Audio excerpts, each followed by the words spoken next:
আল্লাহ রাব্বুল আলামিন এই সূরা নাযিল করে কাফির বেঈমানদের ওই কথাগুলোর জবাব দিয়েছেন। আমার নবীর চেহারা মুবারককে আমার আল্লাহ আরো উজ্জ্বল করে দিয়েছেন, আমার নবীর মনকে সান্ত্বনা দিয়েছেন। রব্বে কারীম বলেন ওয়াদ-দুহা, আল্লাহর নবীকে আল্লাহ রাব্বুল আলামিন বলেন হাবিব দুহার কসম, ওয়াল-লাইলি ইযা সাজা, অন্ধকার রাতের কসম। আমার ভাইরা দুহা বলে আল্লামা ফখরুদ্দিন রাজি রাহমাতুল্লাহি আলাইহি তাফসীরে কবীরের ভিতরে লিখেছেন আল্লাহ দুহা বলে আমার নবীর সুন্দর চেহারা মুবারকের কসম করেছেন। ওয়াল-লাইলি ইযা সাজা, অন্ধকার রাত বলে আমার আল্লাহ নবীর কালো কালো চুল মুবারকের কসম করেছেন। দুটোটাকে যদি মিলায়া একসাথে বলেন তাহলে বলা যায় আমার আল্লাহ তার হাবিবের সৌন্দর্যের শপথ করেছেন। সৌন্দর্যের কসম করে আল্লাহ বলেন মা ওয়াদ্দাকা রাব্বুকা ওয়া মা ক্বালা, হাবিব আপনার রব আপনাকে ছেড়ে দেয় নাই, আপনার উপরে অসন্তুষ্ট হয় নাই। আল্লাহু আকবার। কাফের বেঈমানরা ছেড়ে দিয়েছে, খোঁজ খবর নেয় না।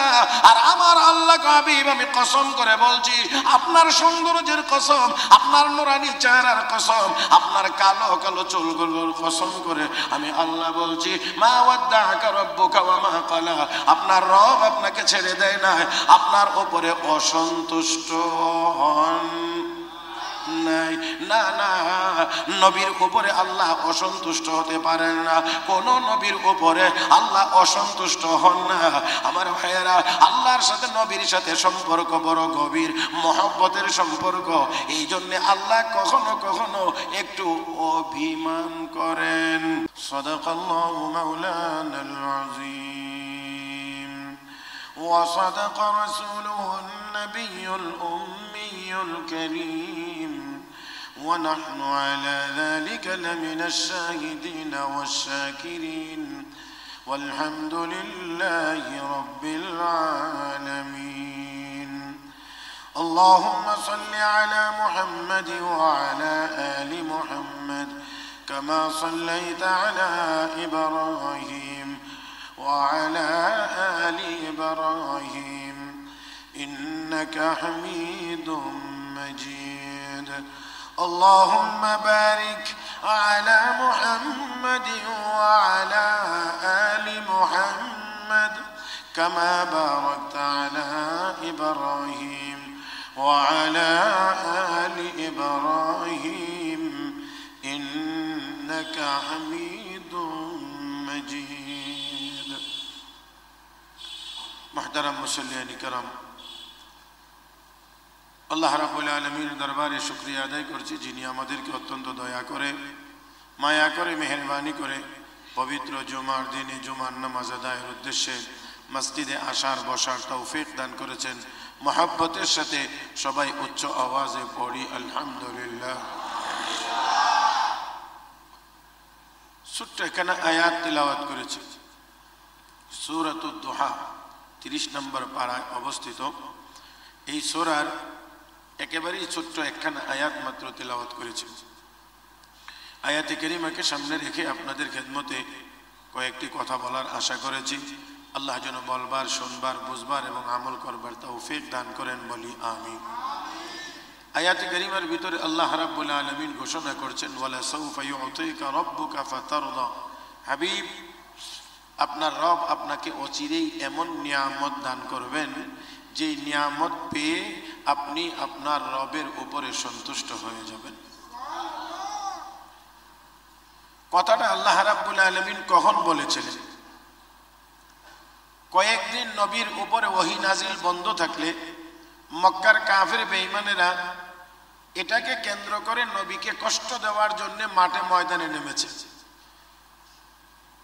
তারা বলতে শুরু করেছে যে মুহাম্মদের আল্লাহ আর এখন মুহাম্মদের কোনো খোঁজ খবর নেয় না। সবাই বলবেন না নাউজুবিল্লাহ। মুহাম্মদের আল্লাহ মুহাম্মদকে ছেড়ে দিয়েছে, মুহাম্মদের আল্লাহ এখন মুহাম্মদের আর কোনো খোঁজ খবর নেয় না সাল্লাল্লাহু আলাইহি ওয়াসাল্লাম। এই কথাগুলো আস্তে আস্তে আস্তে আস্তে করে আমার আপনার নবীর কান পর্যন্ত এসে পৌঁছে গেছে। নিশ্চয়ই কষ্ট লাগারই তো কথা। তারপরেও আবার তারা বলে, বলারও একটা ভঙ্গি আছে, খুব আনন্দ উল্লাস করে তারা বলে একে অপরকে এই কথাটা শোনায়, শুনছো? বলে কি, মুহাম্মদের আল্লাহ তো এখন আর মুহাম্মদের খোঁজ খবর নেয় না। দেখেন, কয়েকদিন ওহী নাজিল বন্ধ, এই সুযোগটাই তারা গ্রহণ করেছে নবীকে কষ্ট দেওয়ার জন্য। একটা গ্রুপ ছিল খুবই সক্রিয়, যারা আমার আপনার নবীকে বেশি পরিমাণে কষ্ট দিত। তবে কথা হলো, যারা আমার আপনার নবীকে বেশি পরিমাণে কষ্ট দিয়েছে, বেশি পরিমাণে কষ্ট দিয়েছে, একজনের পরিণতিও ভালো হয় নাই। আল্লাহ রাব্বুল আলামিন সবগুলোকেই অপমান অপদস্থ করেছেন। উহুদের যুদ্ধে এক কমবক্ত, নাম তার আব্দুল্লাহ বিন কামিয়া বা আব্দুল্লাহ বিন কুমাইয়া, এই ব্যক্তিটা আমার আপনার নবীর মাথার উপরে পাথর আঘাত করেছিল, পাথরের আঘাত। যেই পাথরটা গিয়ে আমার নবীর মাথার হেলমেটের মধ্যে পড়েছিল, আর পাথরটা মেরে সে অত্যন্ত গর্ব করে বলছিল, খুদ হাযা ওয়া আনা ইবনু কামিয়া, ও মুহাম্মদ, জোরে কোন সাল্লাল্লাহু আলাইহি ওয়াসাল্লাম, আমার পক্ষ থেকে এই আঘাতটা গ্রহণ করো। কথার ভঙ্গিটা কি? খুদ হাযা, এই নাও, আমি মারলাম তোমাকে, আর আমাকে চিনে রাখো, আমি হলাম ইবনে কামিয়া। আল্লাহর নবীর মাথা মুবারকে এই হেলমেটের উপরে গিয়ে এই পাথর পড়ার কারণে হেলমেট ভেঙে দুটি কড়া এই দিক দিয়ে আমার নবীর মাথা মুবারকে বিদ্ধ হয়েছিল। পাথরটা গড়ায়া পড়ার সময়ে নবীর দান্দান মুবারক শহীদ হয়েছিল। তাহলে আঘাতটা নিশ্চয়ই শক্ত আঘাতই করেছিল। সেই জন্য খুব গর্ব করেই বলছিল, খুদ হাযা, আমার পক্ষ থেকে তা গ্রহণ করো। বিশ্ব নবী রাহমাতুল্লিল আলামিন সচরাচর আমার নবীর জবান দিয়ে কখনোই বদদুয়ার শব্দ বের হইতো না, কিন্তু তারপরেও তার এই উদ্ধত আচরণের কারণে বিশ্ব নবীর জবান দিয়ে বের হয়েছে, আকমাক আল্লাহ, আল্লাহ যেন তোকে নিশ্চিহ্ন করে দেন। নবীর জবানে উচ্চারিত হয়েছে, আকমাক আল্লাহ, আল্লাহ যেন তোকে নিশ্চিহ্ন করে দেন। হে মুসলমান, আমার আল্লাহ যদি কাউকে নিশ্চিহ্ন করতে চান, তাহলে যাকে নিশ্চিহ্ন করবেন তার মতো আরেকজন সমকক্ষ ব্যক্তির বা কোনো প্রাণীর প্রয়োজন হয় না। আমার আল্লাহ আরো ছোট কোনো কিছু দিয়েই কাউকে চাইলে ধ্বংস করে দিতে পারেন। একদিন সে পাহাড়ের নিচ দিয়ে কোথাও যাচ্ছিল, এমন সময়ে এই পাহাড়ের ভিতর থেকে হঠাৎ এক বড় ছাগল বেরিয়ে এসেছে। সাধারণত মানুষ ছাগল রে ভয় পায় না ছাগলে মানুষ রে ভয় পায়? হ্যাঁ, মানুষ ছাগল রে ভয় পায় নাকি ছাগলে মানুষ রে ভয় পায়? কিন্তু এমন এক ছাগল, এটা হতে পারে ছাগল, কিন্তু তার জন্য তো মরণ দূত। এই ছাগলের বড় বড় শিং, এই শিংওয়ালা ছাগল হঠাৎ করে বেরিয়ে এসে তার শিং দিয়ে ওই আব্দুল্লাহ বিন কামিয়াকে আঘাত করতে শুরু করেছে। এটা তো তার নিজ ইচ্ছায় আসলে আঘাত করছে না, আঘাত করছে কার হুকুমে? কার হুকুমে? আল্লাহর হুকুমে। এমন আঘাত করা শুরু করেছে যে এই ছাগলের শিংয়ের আঘাতে গরু জবাই করে আপনারা কুরবানির গোশত যেমন টুকরা টুকরা করেন, কিতাবে লেখে যে আল্লাহ রাব্বুল আলামিন এই ছাগলের মাধ্যমে তাকে টুকরা টুকরা করে দুনিয়া থেকে বিদায় করে দিয়েছেন। আমি আপনাদেরকে এবার একটু বলতে চাই, নবী তো দুনিয়াতে নাই, আর কোনোদিন নবী আসবেনও। নবী নাই দুনিয়াতে, নবী আর কোনোদিন আসবেনও না, আর অন্য কোনো নবী আসার কোনো দরকারও নেই। তো নবী না থাকলে নবুয়তের এই দায়িত্ব আঞ্জাম যারা দিবেন তাদেরকে বলা হয় নায়েবে নবী, তারা হক্কানি উলামায়ে কেরাম। এখানে আবার একটু কথা, হক্কানি উলামায়ে কেরাম কাকে বলে এটা আমাদের একটু জানার প্রয়োজন। ওয়ামা ইয়াকিলুহা ইল্লাল আলিমুন, তিলকাল আমসালু নাদরিবুহা লিন-নাস ওয়ামা ইয়াকিলুহা ইল্লাল আলিমুন। রব্বে কারীম বলেন, আমার বর্ণিত দৃষ্টান্তগুলো, উদাহরণগুলো আলেম ছাড়া কেউ বুঝে না। এই আয়াতের তাফসীরে মুফাসসিরিন কিরাম লিখেছেন, যেই ব্যক্তি ইলম অর্জন করে নিজের ইলম অনুযায়ী নিজে আমল করে, ইলম অর্জিত ইলম অনুযায়ী নিজে আমলের চেষ্টা করে। এখানে আবারও একটু ছোট্ট কথা মনে রাখতে হবে, কোন আলেম তার ইলম অনুযায়ী আমল করার অর্থ এই না যে তার দ্বারা কোনো গুনার কাজই হবে না। এই কথাটা ভালো করে খেয়াল রাখতে হবে। কোনো আলেম তার এলেম অনুযায়ী আমল করার অর্থ এই নয় যে তার দ্বারা কখনোই কোনো গুনার কাজ হবে না, এমন না। হ্যাঁ, গুনার কাজ হয়ে যাইতে পারে, তওবা করে আবার জায়গায় ফিরে চলে আসবে। কোনো আলেম কবিরা গুনার উপরে চলমান থাকতে পারে না। গুনাহ মাঝে মাঝে বা হঠাৎ হয়ে যাওয়া এক জিনিস, আর গুনার উপরে প্রতিষ্ঠিত থাকা আরেক জিনিস। তো দেখেন, এলেম অনুযায়ী আমল করে, শুধুমাত্র নিজে আমল করে না, পুরা উম্মাকে, গোটা উম্মতকে সেই এলেম অনুযায়ী আমল করানোর জন্য সে চেষ্টা করে। যে যেইভাবে পারে চেষ্টা করে। কেউ কলমের মাধ্যমে চেষ্টা করে, কেউ জবানের মাধ্যমে চেষ্টা করেন, কেউ পড়ানোর মাধ্যমে চেষ্টা করেন, কেউ পীর মুরিদির মাধ্যমে চেষ্টা করেন। যে যেইভাবে পারেন নিজের এলেম অনুযায়ী নিজে আমল করবে এবং অন্যদেরকে আমলে উদ্বুদ্ধ করার চেষ্টা করবে। এই দুই গুণ যার মধ্যে থাকবে, বুঝতে হবে সে হক্কানি আলেম। প্রথম নম্বর, এলেম অনুযায়ী কি করতে হবে? নিজের মধ্যে আমল থাকতে হবে, নিজের মধ্যে আমল থাকতে হবে।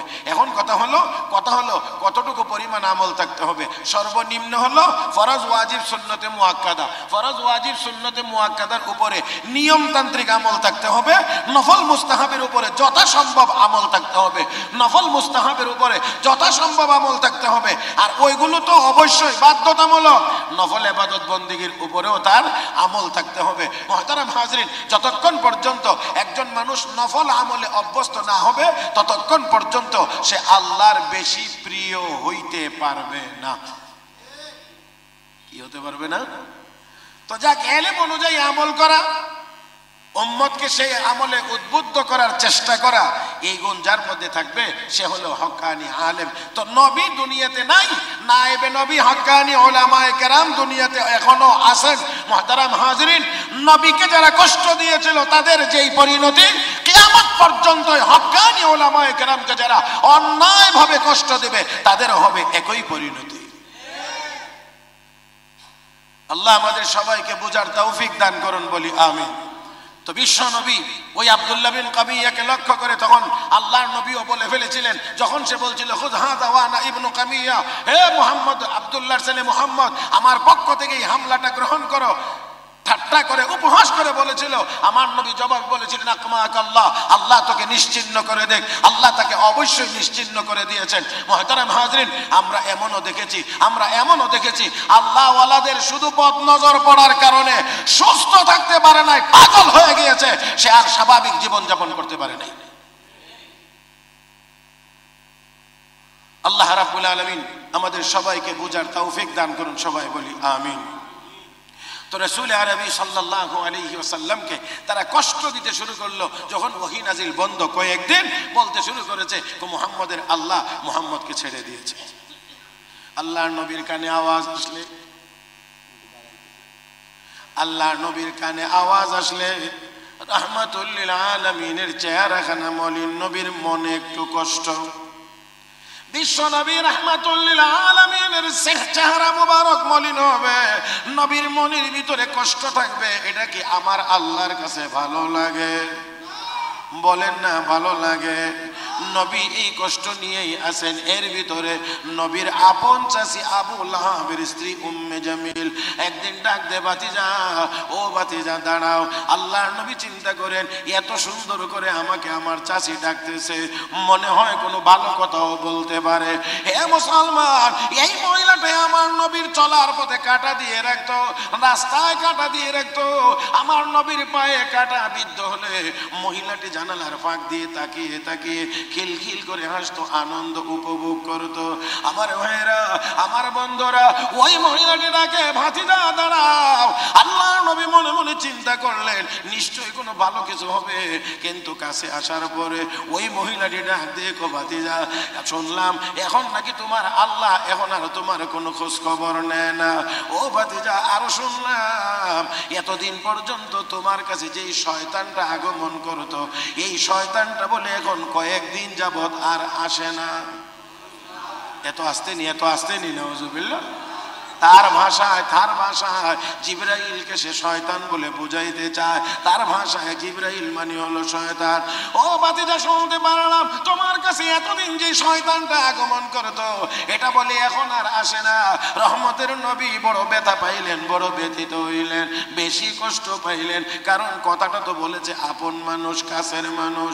আল্লাহর নবী চরম ভাবে যখন ব্যথিত, আল্লাহর নবীর চেহারাখানা যখন মলিন, আল্লাহ রাব্বুল আলামিন আরশের মালিক তখনই আমার নবীকে সান্ত্বনা দিয়ে কাফের বেঈমানদের এই কথাগুলোর জবাব দিয়ে পবিত্র কোরআনে সূরাতুদ দুহা নাযিল করেছেন।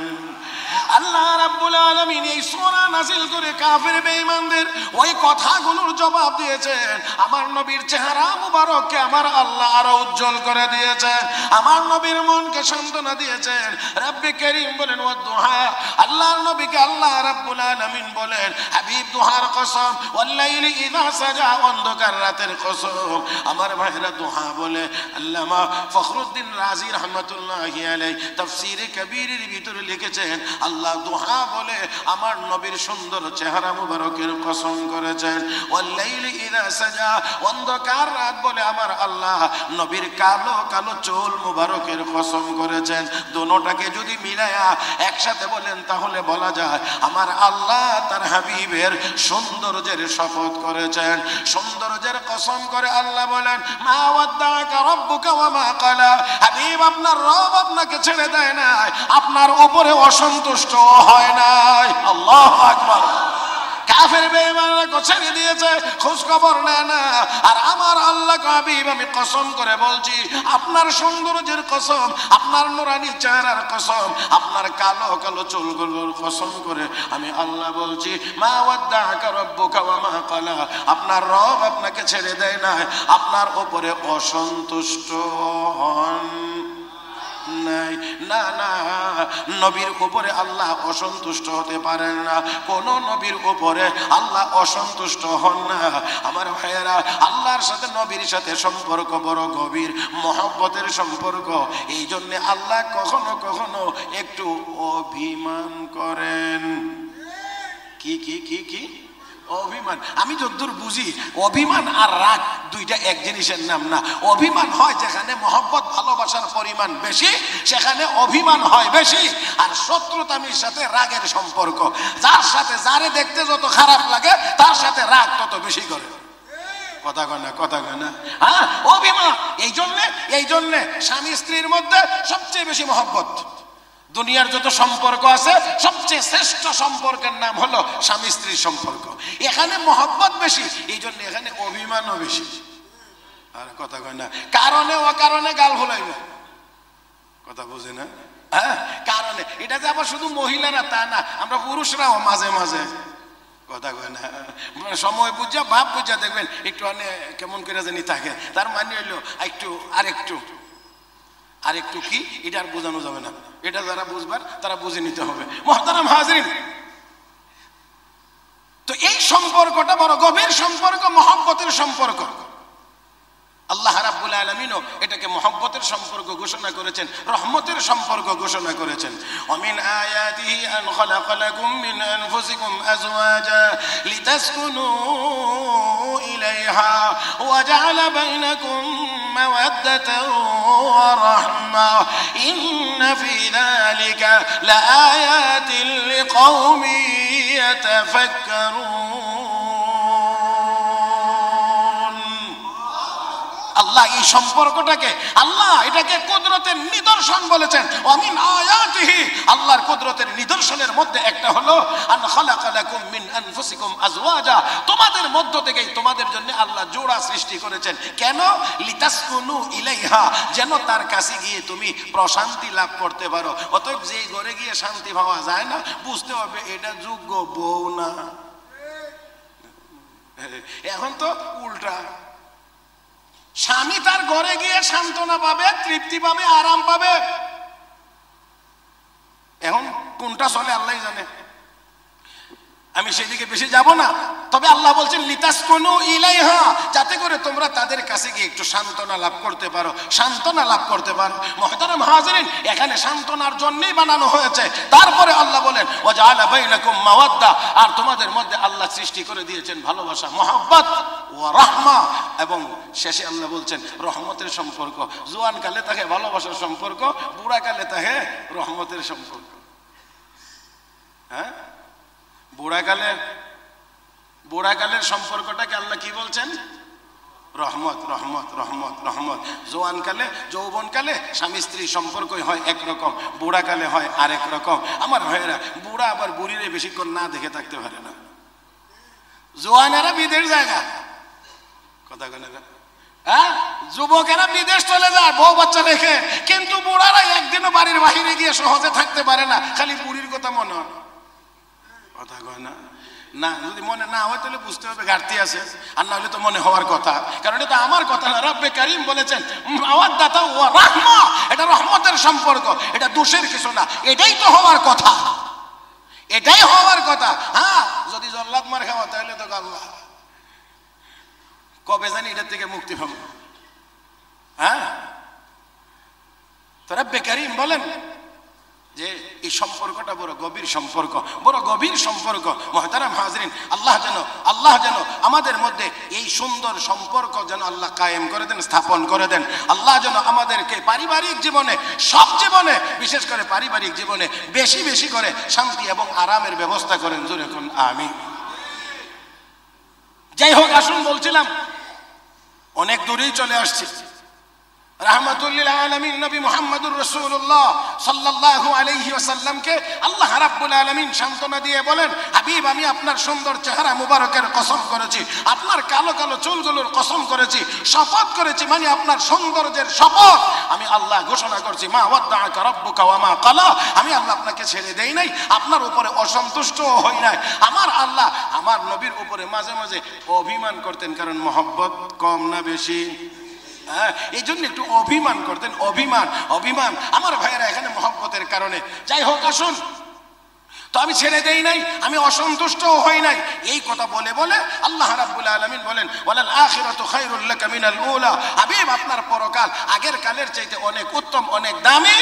আর শেষের আয়াতে, এর পরের আয়াতে গিয়ে আল্লাহ রাব্বুল আলামিন বলেন ওয়ালা সাউফা ইউতিকা রাব্বুকা ফাতারদা, হাবিব, আপনার মনটা একটু খারাপ, চেহারাখানা একটু মলিন, তাদের এই কথাবার্তাগুলো শুনে না, না, মলিন হওয়ার কিছুই নাই, খারাপ করারও কিছুই নাই। আপনার রব আপনাকে অচিরেই এমন নিয়ামত দান করবেন যে নিয়ামত পাইয়া আপনি সন্তুষ্ট হয়ে যাবেন। আরো আরো আরো আসতে গুণ, আরো আসতে গুণ। কি নিয়ামত আল্লাহ দিয়ে আমার নবীকে সন্তুষ্ট করবেন? মুফাসসিরিন কেরাম লেখেন, এক নাম্বার, আমার আপনার নবীকে আল্লাহ শাফাআতে কুবরা দান করবেন। বড় শাফাআত, বড় শাফাআত, বড় সুপারিশ। এটা হলো যেই সময়ে সকল পয়গম্বরেরা থরথর করে কাঁপবে, ওই সময় আমার নবী আল্লাহর দরবারে মাকামে মাহমুদে সিজদায় পড়ে কাঁদবেন, আর আল্লাহর পক্ষ থেকে ঘোষণা হবে, হাবিব ইরফা রাসাক ইশফা তুশাফা ওয়াসাল তুতা, হাবিব, মাথা উঠান, সুপারিশ করেন, আপনার সকল সুপারিশ মঞ্জুর করা হবে। হাসরবাসীরা আদম আলাইহিস সালাম থেকে ঈসা আলাইহিস সালাম পর্যন্ত সবার কাছেই যাবে, কেউ ওই মুহূর্তে সুপারিশ করার সাহস করবে না। এটাকে বলা হয় শাফাআতে কুবরা, বড় সুপারিশ, বড় শাফাআত। কারণ এই শাফাআত শুধু আমরা নবীর উম্মত, আখির নবীর উম্মতেরাই শুধু তার সুফল ভোগ করব না, আদম আলাইহিস সালাম থেকে শুরু করে কিয়ামত পর্যন্ত আনেওয়ালা সকল মানুষ আমার নবীর এই সুপারিশের সুফল ভোগ করবে। কারণ তার আগে বিচারই শুরু হবে না, বিচারই শুরু হবে না। সবাই ঘুরতে থাকবে, সবাই গিয়ে বলবে শুধু সুপারিশটা এটাই করেন যে অন্তত বিচারটা যেন হয়ে যায়, আল্লাহ যেন বিচার করে ফেলেন। এই জন্য অপেক্ষায় থাকতে হবে দীর্ঘ সময় পর্যন্ত। সর্বশেষ আমার আপনার নবী মাকামে মাহমুদের সিজদায় পড়বেন, আর আল্লাহর নবী বলেন, আমি আল্লাহর এত বেশি প্রশংসা করব, এত বেশি প্রশংসা করব। কোন শব্দে আমি আল্লাহর প্রশংসা ওই সময়ে করব, এই শব্দগুলো এখনো আমার জানা নাই। আমার আল্লাহ আমাকে তখন শিখাইবেন, আর আমি আল্লাহর শিখানো শব্দের মাধ্যমে আল্লাহর প্রশংসা করতে থাকবো। আল্লাহ রসুল বলেন আল্লাহ আমাকে শিখাইয়া দিবেন এই শব্দে, এই শব্দে আমার প্রশংসা। আর আল্লাহ নবী সেজদায় পড়ে আল্লাহর প্রশংসা শুরু করবেন। যখন আল্লাহ তার হাবিবের জবান থেকে এত অধিক পরিমাণ এবং উচ্চ মাত্রার প্রশংসা শুনতে থাকবে, তখন আল্লাহর রাগ আস্তে আস্তে করে,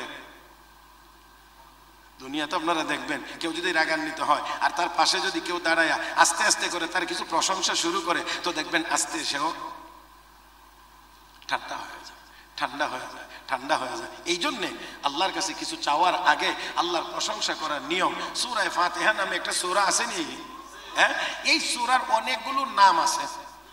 আল্লামা কাজী বাইজাবি রহমাতুল্লাহ আলাইহি তাফসীরে এই সূরা ফাতিহার 14টা নাম উল্লেখ করেছেন, 14টা। এর মধ্যে একটা নাম হলো তালিমুল মাসআলা। সূরা ফাতিহার যতগুলো নাম এর মধ্যে একটা হলো তালিমুল মাসআলা, চাওয়ার পদ্ধতি শিক্ষা দেওয়া। এই সূরার মাধ্যমে আল্লাহ আল্লাহর বান্দাদেরকে আল্লাহর কাছে কেমনে চাইতে হবে এই চাওয়ার পদ্ধতি আল্লাহ শিক্ষা দিয়েছেন।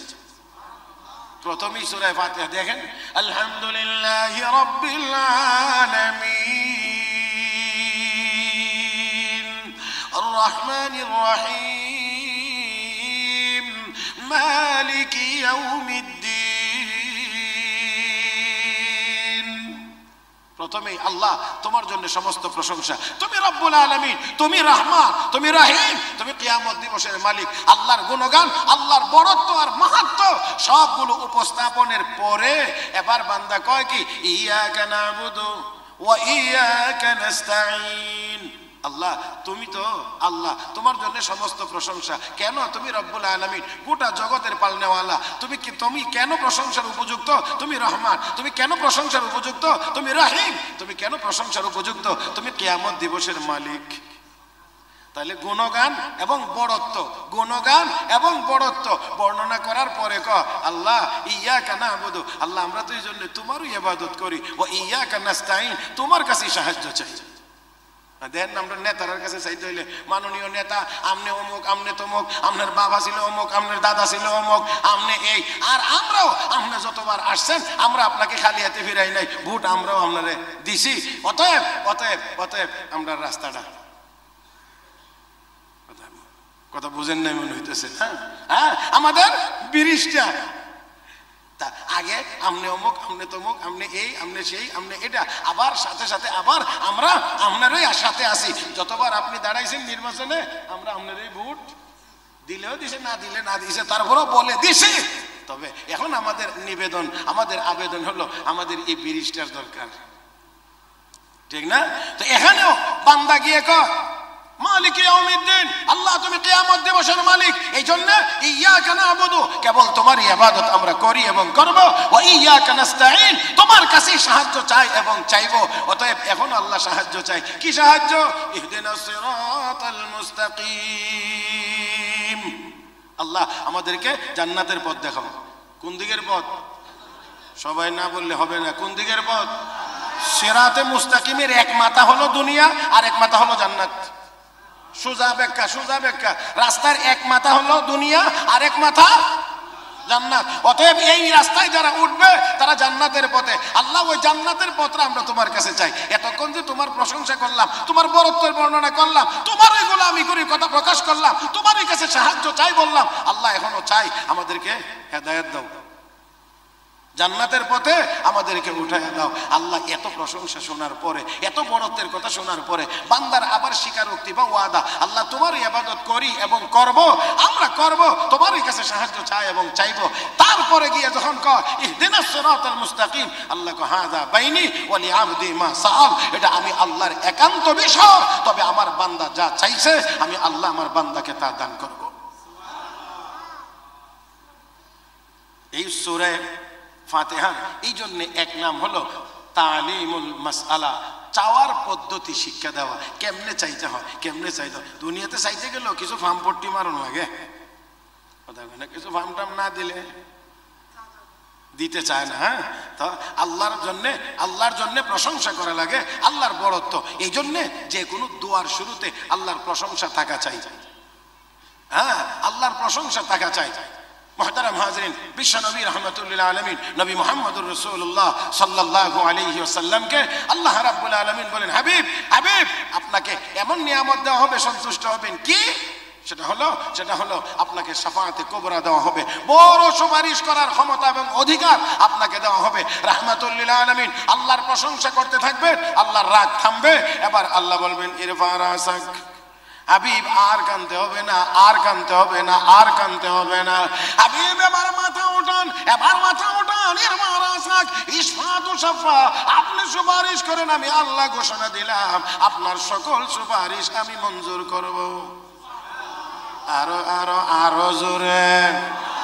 আমার নবী আল্লামা বদরুদ্দিন আইনি রাহমাতুল্লাহি আলাইহি উমদাতুল কারির ভিতরে ঘোষণা লিখেছেন, আল্লাহর নবী হাসরের ময়দানে 6 প্রকারের সুপারিশ করবেন। কয়টা 6 প্রকারের সুপারিশ হবে আমার নবীর। ও মুসলমান, এর মধ্যে এটা হলো সবচেয়ে বড় সুপারিশ, কারণ এটা শুধু নবীর উম্মতি উপভোগ করবে না, সুফল শুধু নবীর উম্মতেই পাবে না, গোটা মানব জাতি ওই হাসরের ময়দানে নবীর সুপারিশের মাধ্যমে বিচারের কার্যক্রম আল্লাহ শুরু করবেন, সবাই উপভোগ করবেন। এই জন্য আল্লাহ রাব্বুল আলামিন আমার হাবিবকে, আমার আপনার নবীকে, বিশ্ব নবীকে, রাহমাতুল্লিল আলামিনকে শ্রেষ্ঠ বানাইছেন। এই শ্রেষ্ঠত্ব আল্লাহ রূহের জগতে প্রমাণ করেছেন, শ্রেষ্ঠত্ব আল্লাহ দুনিয়ার জমিনে প্রমাণ করেছেন, শ্রেষ্ঠত্ব আল্লাহ রওজায়ে আতহারে প্রমাণ করেছেন। হাসরের ময়দানেও আমার আপনার নবীর শ্রেষ্ঠত্ব মহান আল্লাহ প্রমাণ করবেন। ওই দিন আমার নবী সুপারিশ করবে, নবীর সুপারিশে জান্নাতীরা জান্নাতে চলে যাবে। আর ওই দিন কাফের বেঈমানেরা আবু জাহেল, আবু লাহাব, উতবা, শাইবা, ওয়ালিদ ইবনে মুগীরা, আসিম ইবনে ওয়াইল, আখনাস বিন শুরাইক, উকবা ইবনে আবি মুয়তরা ওই দিন আমার নবীর এই অবস্থা দেখে শুধু আফসোসের হাত কামড়াইবে, আফসোস করবে আর হাত কামড়াইবে। আমার আল্লাহ কোরআনে কারীমে ঘোষণা করেছেন, ওয়া ইয়াওমা ইয়া'আদ্দু যালিমু আলা ইয়াদাইহি ইয়াকুলু ইয়া লাইতানি اتخذت مع الرسول سبيلا يا ويلتى ليتني لم اتخذ فلانا خليلا لقد اضلني عن الذكر بعد اذ جاءني وكان الشيطان للانسان خذولا وقال الرسول يا رب ان قوم اتخذوا هذا القرآن مهجورا ওই দিন কাফের বেঈমানেরা জালিমেরা আফসোস করে করে হাত কামড়াইবে আর বলবে, ইয়া লাইতানি ইত্তাখাযতু মা'আর রাসূলি সাবিলা, আরে রাসূলের সাথে যদি আমাদের সম্পর্কটা ভালো থাকতো, আজকে আমাদের এই করুণ পরিণতি হইতো না, আমরাও তো মুহাম্মদের কাছেই থাকতে পারতাম, তার সুপারিশে আমরাও জান্নাতে যাইতে পারতাম। কিন্তু ওই দিন আফসোস করলে কোনো কাজ হবে? বলেন না, কোনো কাজ হবে? হবে না, হবে না, হবে না, হবে না, হবে না। হায় হায়, মরার পরে গিয়ে অনেক মানুষ বলবে, আল্লাহ আইসা তো দেখলাম সবই ঠিকঠাক আছে, একটু যদি আমার আবার দুনিয়াতে পাঠাইতা, ফারজি'না না'মাল সালিহান ইন্না মুকিনুন, আল্লাহ তাহলে তোমারও বিশ্বাস করতাম আর নেক আমল ছাড়ার কোনো আমলই করতাম। কিন্তু আর কোনো কাজ, আর কোনো কাজ, এই কথা তো আল্লাহ বলে দিয়েছেন যে এরকম তারা বলবে, কিন্তু কাজ হবে না। এই জন্য আবার আল্লাহ আমাদেরকে এই কথাও বলে দিয়েছেন, وأنفقوا مما رزقناكم من قبل أن يأتي أحدكم الموت من قبل أن يأتي أحدكم الموت فيقول رب لولا أخرتني إلى أجل قريب فأصدق وأكن من الصالحين ولن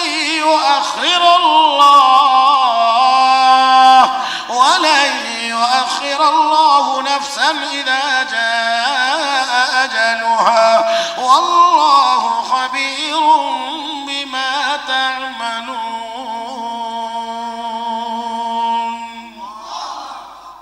আল্লাহ রাব্বুল আলামিন বলেন কোনো লাভ হবে না। মরণের সময় অনেক বলবে একটু সুযোগ দাও, আমি একটু নেক আমল করে নেই, আর আমি একটু দান খয়রাত করে নেই। আল্লাহ কয় না না, সময় যখন চলে আসবে, সময় যখন চলে আসবে তখন আর কোনো কিছুতেই কাজ হবে না, নির্দিষ্ট টাইমেই সব হবে, কারণ ফেরেশতাদের সাথে কোনো লেনদেন চলবে না। বুঝছেন না? ফেরেশতাদের সাথে কোনো লেনদেন চলবে না, বলে কিছু নেন দুনিয়াতে চলে না? হ্যাঁ, দুনিয়াতে চলে, তারপরেও 70 লাখ দিয়েও বর্ডার পার হইতে পারে না। কথা বোঝেন না? 70 লাখ দিয়েও বর্ডার পার হইতে পারে না। তো দুনিয়াতে যেখানে চলে, লেনদেন চলে, তারপরেও যদি 70 লাখ দিয়ে বর্ডার পার হওয়া যায় না, তাহলে আল্লাহর জাহান্নামের দায়িত্বে নিয়োজিত যে বর্ডার গার্ড আছে, 19 জন দারোগা আলাইহা তিসআত আশা, এদের সাথে তো কোনো লেনদেনও চলবে। يا أيها الذين آمنوا قوا أنفسكم وأهليكم نارا وقودها الناس والحجارة عليها ملائكة غلاظ شداد لا يعصون الله ما أمرهم ويفعلون ما يؤمرون। আল্লাহ কয় আমার জাহান্নামের দায়িত্বে নিয়োজিত ফেরেশতারা এরা বড় কঠোর এবং খুব কর্কশ। এদের জবানে, এদের কথাবার্তার ভিতরে কোনো মায়া দয়ার কোনো সিটা ফোটাও থাকবে এবং খুব শক্তিশালী। কাজেই ওইখান থেকে তো বাঁচার কোনো ব্যবস্থা হবে না, কোনো লেনদেন কি চলবে? তাই আসেন, তাহলে আগে থেকেই প্রস্তুতি নিতে হবে। আল্লাহ যেন ওই দারোগাদের হাত থেকে আমাদেরকে হেফাজত করেন, জাহান্নাম থেকে যেন আল্লাহ আমাদেরকে হেফাজত করেন, আল্লাহ যেন আমাদেরকে জান্নাতের মালিক বানায় দেন। মুহতারাম হাজরিন, বিশ্ব নবী রাহমাতুল আলামিনকে আল্লাহ শাফাআতে কুবরা দান করবেন। নবী এই জন্য আল্লাহ কয় এমন নিয়ামত আপনাকে দেব আপনি সন্তুষ্ট হয়ে যাবেন। মুহতারাম হাজরিন, মুফাসসিরিন ইকরাম আরো লেখেন যে আল্লাহ রাব্বুল আলামিন নবীকে নিয়ামত দিবেন, কোন নিয়ামত দিয়ে সন্তুষ্ট করবেন? সেটা হলো হাউজে কাউসার। আল্লাহ নবীকে আল্লাহ হাউজে কাউসার দান করবেন, যার মাধ্যমে নবী সন্তুষ্ট হয়ে যাবেন। হাউজে কাউসারের পানি সবাই পান করতে চাইনি না চাই না? সবাই চায়। বিশ্ব নবী রাহমাতুল আলামিন হাসরের ময়দানে উম্মতকে পানি পান করাবেন। মনে রাখতে হবে হাউজে কাউসারের পানি পান করতে হলে দুনিয়ার জীবনে নামাজি হওয়া লাগবে। নবীকে বলা হয়েছে আতারিফুনা ইয়াউমা ইদিন ইয়া রাসূলুল্লাহ, ওই দিনকে আপনি আমাদেরকে চিনবেন যে আমরা আপনার উম্মত, পানি যে পান করাবেন। রাসূল কয় হ্যাঁ অবশ্যই। কেমনে চিনবেন? গুররাম মুহাজ্জালিনা মিন আসারিল ওযু, ও আমার উম্মতেরা যারা নামাজ পড়বে, 5 ওয়াক্ত ওযু করবে, ওযুর অঙ্গগুলোকে আল্লাহ পূর্ণিমার চাঁদের মতো উজ্জ্বল বানায় দিবেন, নূরে ঝলমল করতে থাকবে। আমি দেখে চিনবো এটা আমার উম্মত। তাহলে 1 নাম্বার হলো আমাদেরকে 5 ওয়াক্তের নামাজ গুরুত্ব সহকারে আদায় করতে হবে। মুহতারাম হাজিরিন, আর একটা কাজ থেকে বেঁচে থাকতে হবে। রাহমাতুল লিল আলামিন বলেন যারা বেদাতে লিপ্ত থাকবে, বেদাতে, আমি তাদেরকে পানি পান করাইতে চাইলেও ফেরেশতারা মাঝখানে পর্দা দিয়ে দিবে, আমি আর তাদেরকে দেখবো না। আমি তখন বলবো ফেরেশতারা পর্দা দিলে কেন? তারা তো আমার উম্মত। না হুজুর, জানেন না, আপনি দুনিয়া থেকে চলে আসার পরে আপনার ধর্মটাকে তারা কিভাবে বিকৃত করেছে, সংযোজন বিয়োজন করেছে। যা আপনি করেন নাই তা তারা করেছে, যা আপনি বলেন নাই তা তারা বলেছে। আপনি আবার যা করেছেন সেটা আবার তারা ছাইরাও দিছে। হ্যাঁ, তাহলে এরকম সংযোজন বিয়োজন করছে। আল্লাহ রাসূল তখন বলবেন সুহকান লিমান খায়্যারা বাদি, দূর হও, যাও, আমার কাছ থেকে দূর হয়ে যাও। সেদিন আর তারা নবীর হাতে হাউজে কাউসারের পানি পান করতে পারবে না। মুহতারাম হাজিরিন, তাহলে আসেন আল্লাহর নবীকে আল্লাহ বলেন ওয়ালা সাউফা ইউতিকা রাব্বুকা ফাতারদা, আপনার রব আপনাকে সন্তুষ্ট করবেন। বিশ্ব নবী কয় এই সুযোগটা আমি একটুও হাতছাড়া করব না। বলে কেমনে? হাসরের দিন আল্লাহ আমার একদল উম্মতকে নাজাত দিয়ে আমাকে আল্লাহ বলবেন হাল রাজিতা ইয়া হাবিবি, ও বন্ধু খুশি হইছেন, সন্তুষ্ট হইছেন? আমি বলবো না, সন্তুষ্ট হই নাই। তো আল্লাহ আরো একদল উম্মতকে নাজাত দিবেন, দিয়ে আবার বলবেন এখন সন্তুষ্ট হয়েছেন? আমি বলবো না। আবার একদল উম্মতকে নাজাত দিবেন, দিয়ে বলবেন এখন সন্তুষ্ট হয়েছেন? আমি বলবো না।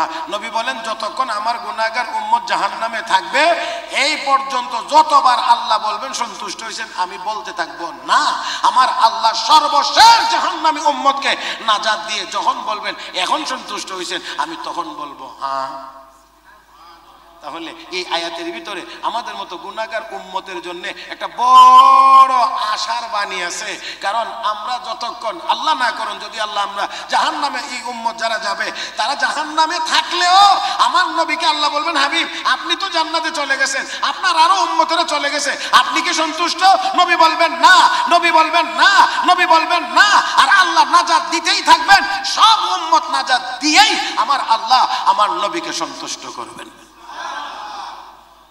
তাহলে এখানে আমাদের জন্য একটা বড় সুসংবাদ আছে মুহতারাম হাজিরিন। তাহলে আসুন যেই নবী যে কোনো সুযোগ উম্মতের জন্য কাজে লাগাইবেন, আর হাতছাড়া সুযোগটা হাতছাড়া করবেন না। আমরা নবীর উম্মত, অবশ্যই নবীকেও তো আমরা ছেড়ে দিতে পারি না।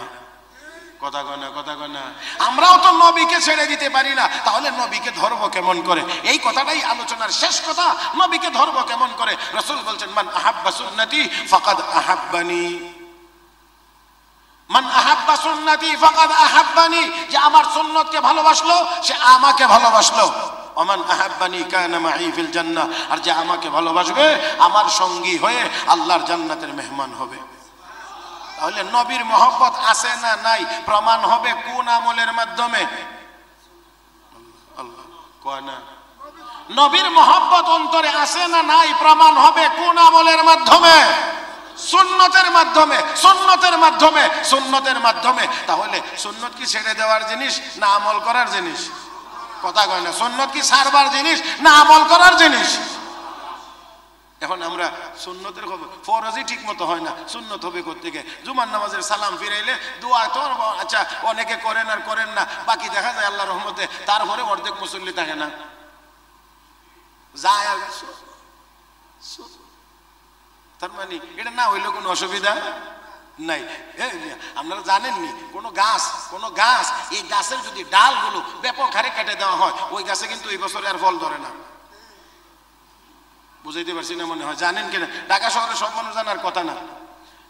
গাছের যদি প্রধান বড় বড় ঢালগুলো কেটে দেওয়া হয় তাহলে কিন্তু গাছে ফল আসে না। আপনার মধ্যে যদি সুন্নত না থাকে, সুন্নত সারা দিন রাত 24 ঘন্টা আপনার কাজের ভিতরে শুধু নবীর সুন্নত। নামাজ তো 5 বার, কিন্তু আপনি হাঁটতে গেলে সুন্নত, বসতে গেলে সুন্নত, কথা বলতে গেলে সুন্নত, খাইতে গেলে সুন্নত, শুইতে গেলে সুন্নত, আপনি টয়লেটে গেলে সুন্নত, আপনার সার্বক্ষণিক আপনি সুন্নতের উপরেই থাকবেন, নবীর মহব্বতের প্রমাণ দেখাবেন। মুহতারাম হাজিরিন, এখন কেউ যদি সুন্নত, তাহলে তো সব গেল। তাহলে তার খাওয়া ঠিক হবে না, ঘুমানো ঠিক হবে না, ওযু ইস্তেঞ্জা ঠিক হবে না, কোনোটার মধ্যে গিয়ে তার আমল ঠিক হবে না। কারণ সে তো সুন্নতকে অবজ্ঞা করে, অথবা অবহেলা করে, অথবা গুরুত্ব কম দেয়। আমার ভাইয়েরা, এই জন্য সুন্নতের গুরুত্ব থাকবে যত বেশি, ফরজ ওয়াজিব সুন্নতে মুআক্কাদার আমলগুলো নিরাপদ থাকবে তত বেশি। বুঝছেন না মনে হয়? যার মধ্যে নফল বা সুন্নত, যাকে আমরা যেগুলো বলি যে এটা না করলেও কোনো গুনাহ নাই, এই পর্যায়ের সুন্নতের আমল যার মধ্যে যত বেশি থাকবে, তার মধ্যে ফরজ ইবাদত, ওয়াজিব ইবাদত এবং সুন্নতে মুআক্কাদার ইবাদত নিরাপদ থাকবে বেশি। আর যার মধ্যে সুন্নত থাকবে না, তার ফরজ ওয়াজিবও নিরাপদ থাকবে না। আল্লাহ রাব্বুল আলামিন আমাদের সবাইকে নবীর সুন্নতের আমলের মাধ্যমে, সুন্নত পালনের মাধ্যমে নবীর মহব্বতের প্রমাণ দেখানোর, প্রমাণ রাখার, প্রমাণ করার তৌফিক আল্লাহ যেন দান করেন। বিশ্ব নবীকে আল্লাহ সন্তুষ্ট করবেন, আর এই সন্তুষ্টির সুযোগটা যেই নবী উম্মতের জন্য ব্যবহার করবেন, আমরাও যেন সেই নবীকে ভুলে না গিয়ে নবীর সুন্নতের অনুসারী হতে পারি। আল্লাহ আমাদের সবাইকে তৌফিক দান করুন। আমিন ইয়া রাব্বাল আলামিন। ওয়া আখিরু দাওয়ানা আনিল হামদুলিল্লাহি রাব্বিল আলামিন।